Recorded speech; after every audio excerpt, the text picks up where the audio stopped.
department, faculty members, and my dear friends. It's me, Sasa Shrestha, standing in front of you all representing Group 3. Today's our topic for the discussion is development of thyroid gland and its congenital anomalies. Meet our team. We are all together 10 members, led by Dr. Lakshmi Bhattrai ma'am. Our content for today are pharyngeal apparatus, development of thyroid and parathyroid gland, and congenital anomalies. At last, we'll be showing you all a 3D video of development of thyroid gland. Now, before heading toward the development of thyroid gland, we'll be having brief about pharyngeal apparatus. By the end of 4th week, there is a development of 4 pharyngeal arcs, which is visible externally between the head bulb and pericardial bulb. 5th and 6th arcs are small, so it is not visible externally. At beginning, there are 6 arches, but during the developmental process, 5th arch disappears and only 5 arcs remain. Expression of TBX2 gene in the pharyngeal pouch is essential for the expression of pharyngeal pouch and pharyngeal arch. Now moving to the pharyngeal arch, it is derived from the paraxial and the lateral plate mesoderm and neural crest cells that appears during the 4th and 5th week of development. It is a bar of a mesodermal thickening that is separated by a cleft that is known as pharyngeal cleft, which is here shown is the outward section. Talking about pharyngeal, while the development, there are formation of number of outpouching that is known as pharyngeal pouch. Here in the inner surface, it is pharyngeal pouch. Now talking about pharyngeal cleft, it is derived from ectoderm and it will form skin and epidermis. Right section is known as pharyngeal cleft. Talking about pharyngeal pouch, it is derived from endoderm. Now, talking about pharyngeal arch, there are first arch which is known as mandibular arch, second arch is known as hyoid arch, third, fourth and sixth do not have any specific name. At first arch, there are 2 swellings that is known as lingual swellings and middle of it there is tubercular in part. Second, third and partly fourth will form the hyperbronchial eminence whose head part is known as copula. Now moving to the pouches, there are first, second, third and fourth pouch. Third and fourth are essential for the thyroid and parathyroid development. Third dorsal surface will form the inferior parathyroid gland, which is also known as parathyroid 3, so it is known as parathyroid 3, and the ventral surface will form the thymus gland. Talking about fourth dorsal surface will form the superior parathyroid gland, and ventral surface will form the ultimobranchial body, which will form the parafollicular C cells, which are essential for the calcium metabolism in our body. Now, for the development of thyroid gland, I'll hand over this mic to my friend Sandesh Bandhu.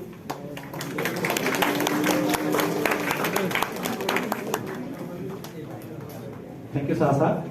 Good morning, everyone. My topic of the discussion is development of thyroid gland. The thyroid is the largest endocrine gland. It starts to develop during 24 days of fertilization. You can see in this picture, the pharyngeal arch developing from either of this side, and they are going to fuse in this midline. When they are going to fuse in this midline, their lateral end will form a swelling. This is known as the lingual swelling. Over this midline, you can see a single swelling. This is known as the tuberculum impar. Behind this tuberculum impar, and at the junction between the first and the second pharyngeal arch, you can see a small foramen known as the foramen cecum. This is the foramen cecum where some endodermal tissue will penetrate the mesoderm, and that's where the thyroid gland begins to develop.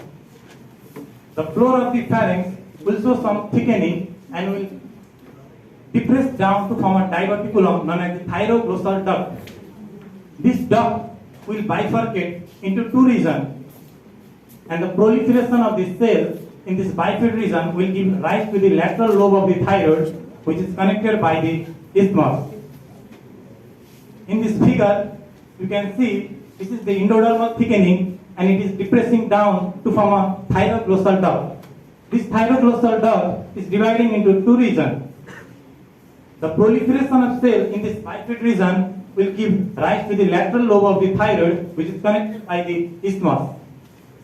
The caudal end of this duct persists as a pyramidal lobe in 50% of the individual. However, the thyroglossal duct degenerate and remain as a foramen cecum, which is present on the dorsal part of our tongue. In this weak 5 section embryo, you can see a foramen cecum, and this thyroid is developing in front of this pharyngeal gut. This is the trachea and this is the future esophagus.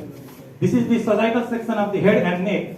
Over here, this is the foramen cecum, and this red dotted line represents the migratory pathway of the thyroid.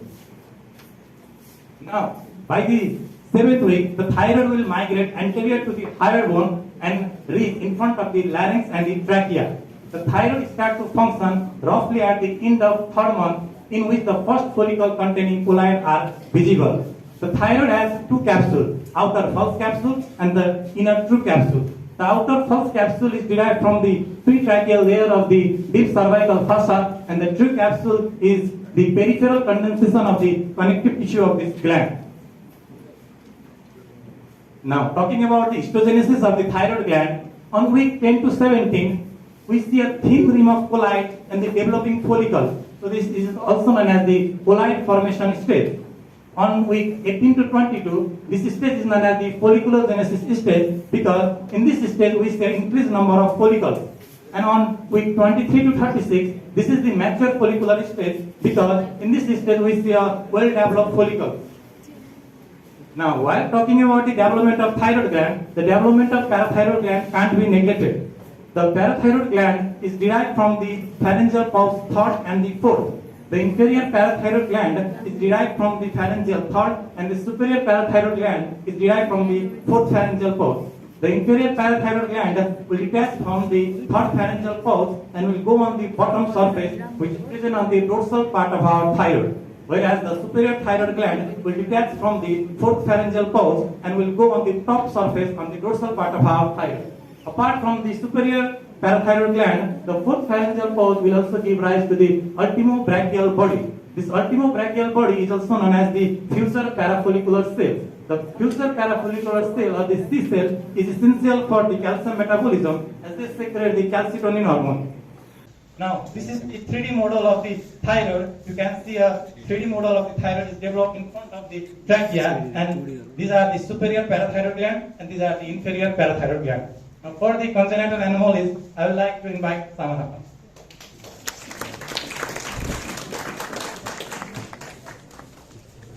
Thank you, Sandesh. Good morning, everyone. My topic of discussion for today is about the congenital anomalies of thyroid gland. First, what is a congenital defect? It is a structural and functional defect that is present during the intrauterine life. Starting off, we have the anomalies related to the shape. The pyramidal lobe is a structure that is present so often that it is considered as a normal structure. So it may arise either from the isthmus or from one of the lobes. It may have also lost its connection with the rest of the thyroid gland or may be divided into two or more parts. The isthmus, that is the connection between the two lateral lobes, in some individuals might be absent, whereas in some individuals one of the lateral lobe may be absent. Thyroid hemiagenesis is commonly seen in the left lobe. Moving on, we have the anomalies related to the position. The thyroid tissue infrequently forms anywhere along the course of the thyroglossal duct. The most common abnormal site is the tongue, so it is termed as lingual thyroid. Others are intralingual thyroid, supraioid thyroid, intraioid, and intrathoracic thyroid. Talking about lingual thyroid, in which you can see the thyroid tissue is present in the tongue. This picture represents the sublingual thyroid. Now, pubic thyroid tissue or aberrant tissue. In this, the mass of the thyroid tissue is present in various abnormal locations such as larynx, trachea, esophagus, pleura, bones, pericardium, and ovaries. This also occurs due to the defect in the migratory pathway. Remnants of the thyroglossal duct. We know that thyroglossal duct is supposed to degenerate by the 10th week of development. For sometimes, this duct may persist and it leads in the formation of the thyroglossal cyst and thyroglossal fistula. Thyroglossal cyst is formed when there is failure in the closure of the thyroglossal duct, whereas sometimes the thyroglossal cyst is connected to the outside by a fistulous canal, so it is termed as thyroglossal fistula. We can also find some of the cases of the carcinoma of the thyroglossal duct. These are the pictures representing the thyroglossal cyst, and this picture represents the thyroglossal fistula. Now, various rare conditions such as thyroid dysgenesis, hypoplasia, and agenesis.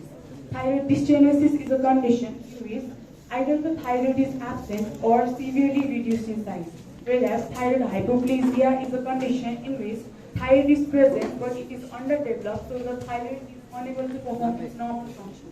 Whereas thyroid agenesis, it is a condition in which there is complete absence of the thyroid gland. These all changes might lead to congenital hypothyroidism. This picture represents a baby that is born with congenital hypothyroidism. Now, we would like to present you guys with a short video and a summary about today's topic. Morning everyone. I will be summarizing today's presentation given by my friend to this short video. This is the lateral view of the embryo during 24th to 25th day of fertilization. You can see here there is mesodermal thickening folding from behind the nasal plug. This is called the pharyngeal arch. And between there is the depression. This is called as the pharyngeal grooves or pharyngeal cleft. There is a lateral folding of the embryo taking place, and there is formation of total 5 pharyngeal arcs, and in between the pharyngeal arc there is a depression called pharyngeal cleft. You can see here there is formation of 1, 2, 3, 4 pharyngeal arc. This is the pharyngeal arc, and the ectodermal thickening here is the pharyngeal cleft, and this endodermal is called the pharyngeal pouches.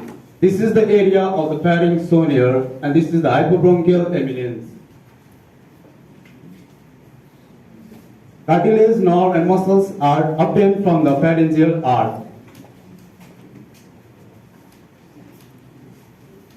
There is a total formation of 4 pharyngeal pouches which are required in the development of thyroid gland and parathyroid gland.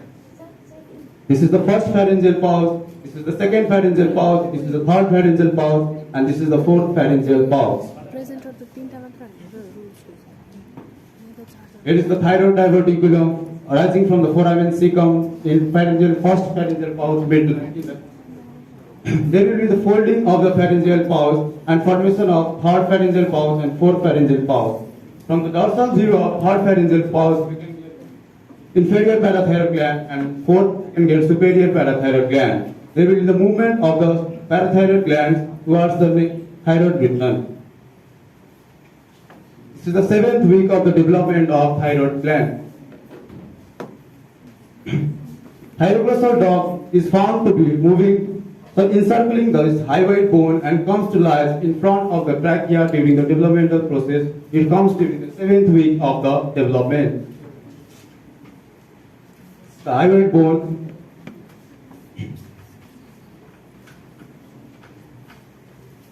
here you can see the trachea, and there is the development of thyroid gland has already arisen on the trachea, and this thymus comes to lies below the thyroid gland.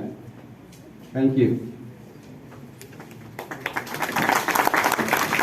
Please give a huge round of applause. These were the references taken during the preparation of this development of thyroid gland slide. Thank you everyone for your patience, and a special thanks to Dr. Lakshmi Bhattrai ma'am, Department of Anatomy, for guiding us all this way to the correlation seminar. Thank you.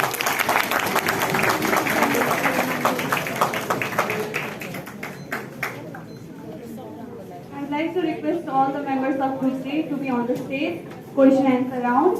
I could clearly see how much big effort you put onto this. It was such a wonderful presentation. I request Dr. Karshima.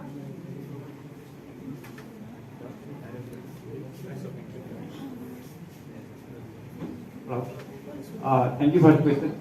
Yes, of course, thyroid cysts can convert into carcinoma. In 99% it is benign, but only 1% can convert into carcinoma.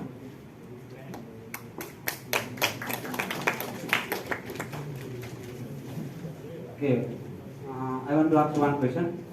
Struma ovary is related with thyroid gland. How? You have mentioned about congenital anomalies. It is also one of the congenital anomalies that is very common in clinical practice. Struma ovary is related with thyroid. How?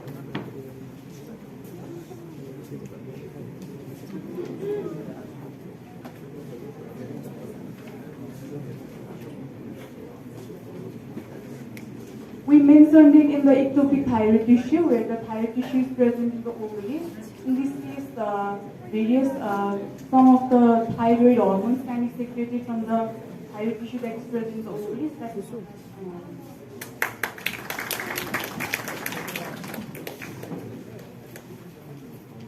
What is system responsible for thyroid cell development?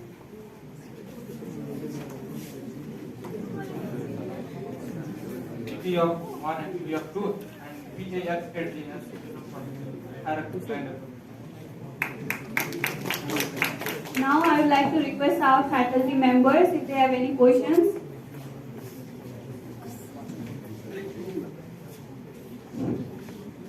Okay. Congratulations, nice presentation. My question is, you just before told only 1% is here for the development of cancer in case of the thyroid. No? So how this cancer develops? Means what is the mechanism behind it?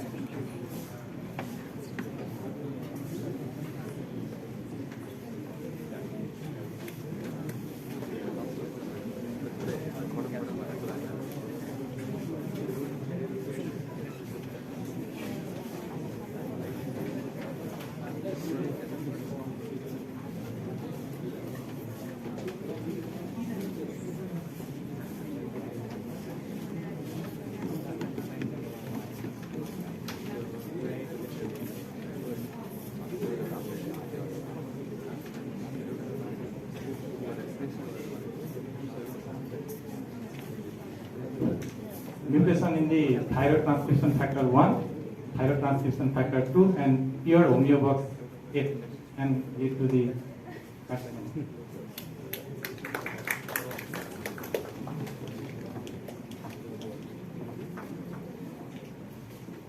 I have one question. What is the difference between disease? Three types of disease closely related. It's congenital disease, genetic disease, inherited. What's the difference between them?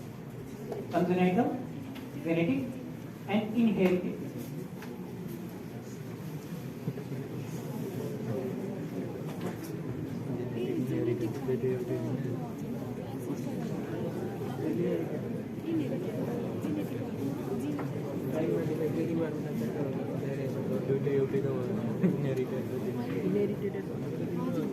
Congenital disease can be during the development of thyroid gland, whereas genetic disease